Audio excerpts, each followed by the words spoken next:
Jimmy Allen has plenty to think about these days. His flying instructor, the disagreeable and impatient Shorty Mason, tells him that his air work is almost hopeless. Jimmy wonders if he'll ever learn to fly. The lad is also worried about the hint of suspicion that has been thrown upon his great friend, Speed Robertson.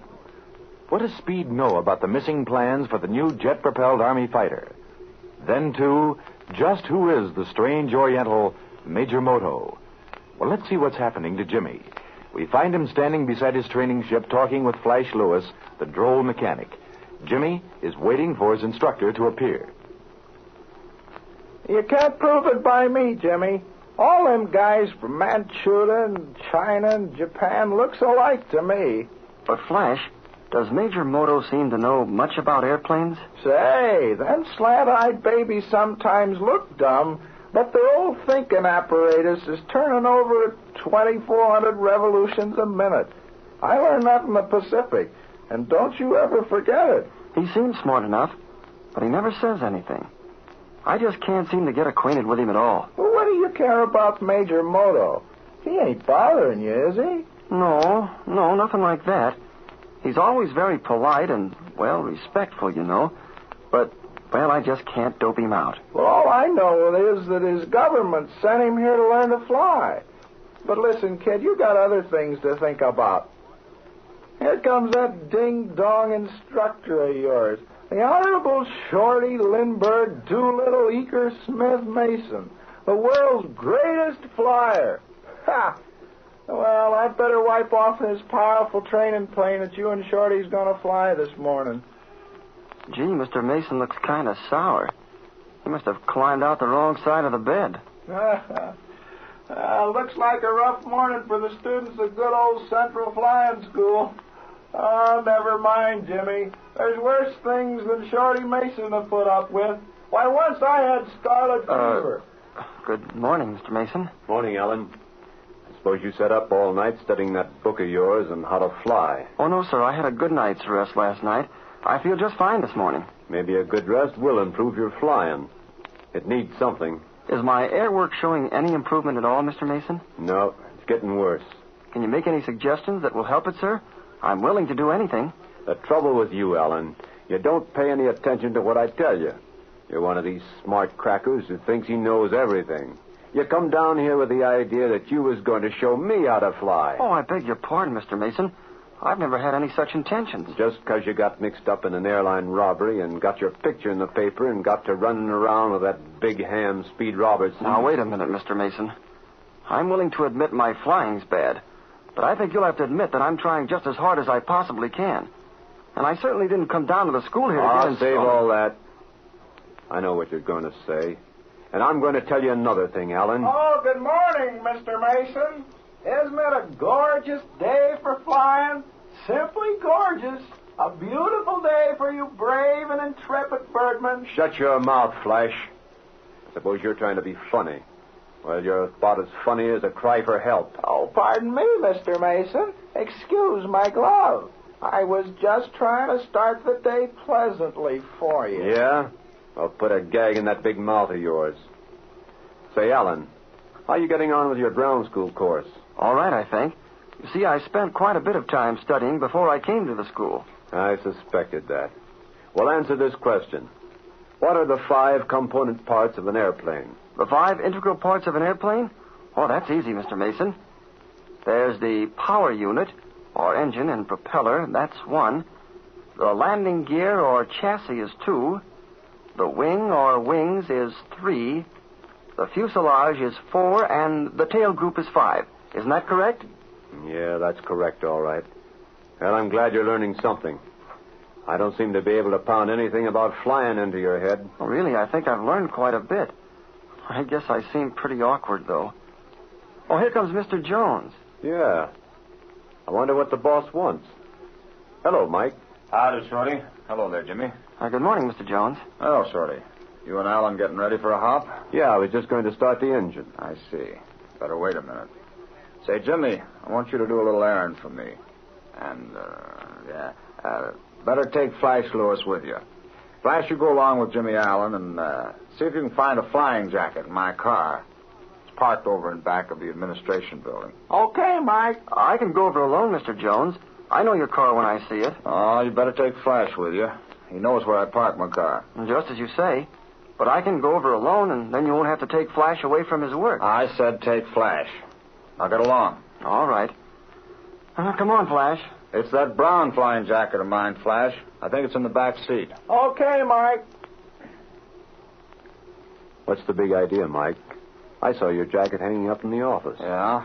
Well, never mind that. Now, look here, Shorty. How's young Allen getting on with his flying? Well, to tell you the truth, he's doing all right. That lad's a smart kid. Don't fool yourself about that. And he's going to make a smooth pilot, too. Yeah, I was afraid of that. Don't be telling me how smart he is.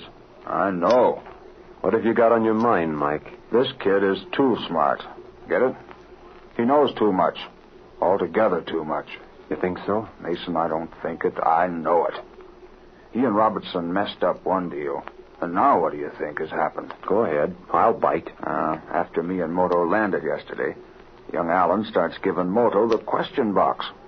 Now do you begin to see the light? What? You mean he suspects that Moto... Shut up. Don't start thinking out loud here or anywhere else. I don't know exactly how much the kid knows or how much he suspects. But whatever it is, it's too much.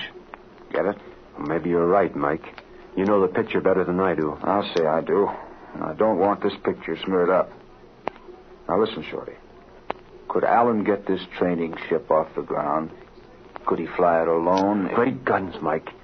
Do you mean turn the kid loose? I mean this, Shorty.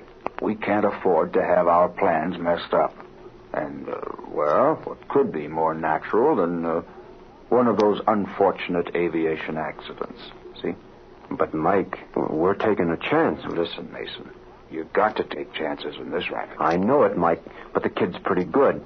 What if he got up and down okay? Well, if he should, we'll have to try. Listen, Mike, I got it. I think I can fix that. Now, wait a minute. I think I got a small wrench in my pocket. Hey, wait a minute. What are you going to do? Come on over here by the landing gear. There, now stand in front of me, Mike. This is worth trying. Oh, I see. Not a bad idea, Shorty. Hurry up, though. They're coming back.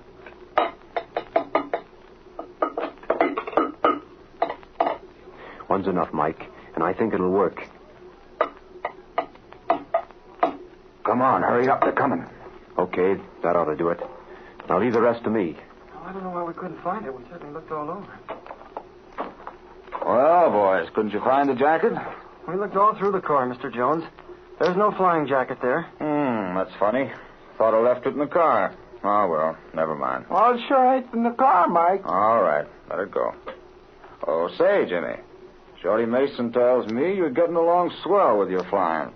He says you're the best student he ever had. He said what? Why, I don't understand. He told me just this morning that he thought... Jimmy, I was just kidding you. Just kidding you. I do that with all my students. So they won't get overconfident. Oh, gee, I'm certainly glad to hear that. Sure, kid. You're doing great. Why, Shorty tells me you're all ready to solo. Well, got to be getting back to my office. Come along with me, Flash. Got a job for you in the shop. And, Shorty, it's a nice, calm morning.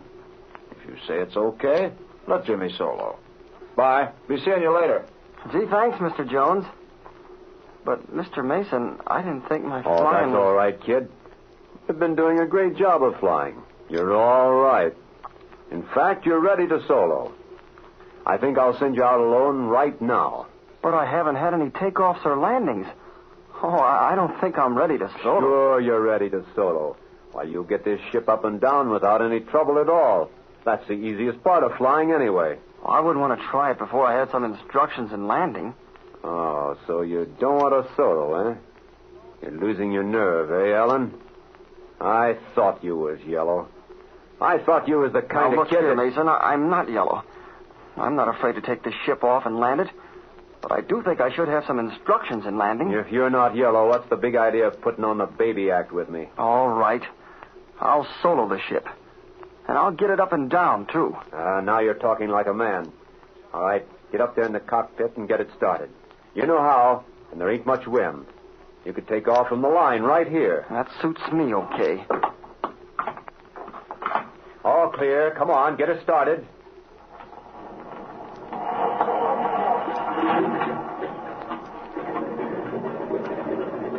All right.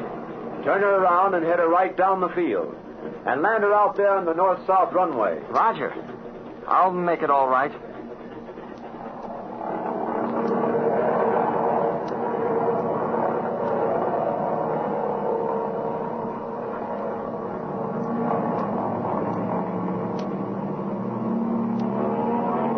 at the kid take off that ship. Hey, that is pretty good at that, isn't it, Mike? Watch yourself, Shorty. Here comes Speed Robertson. That's a bad break. Hey, what ship was that just took off? That's Jimmy Allen making his first solo. What? You mean Jimmy Allen's alone on that ship? Why, he isn't ready to solo. Are you crazy, Mason? Listen, Robertson, I'm his instructor. I know what I'm doing. You dirty pup. Hey, Speed, look. What's that falling away from Jimmy's ship? Great Scott, a wheel. One of the wheels has come off the landing gear.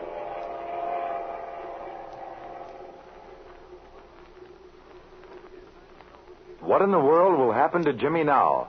The young student, alone in the airplane, with no training or experience to help him to a safe landing and a damaged landing gear.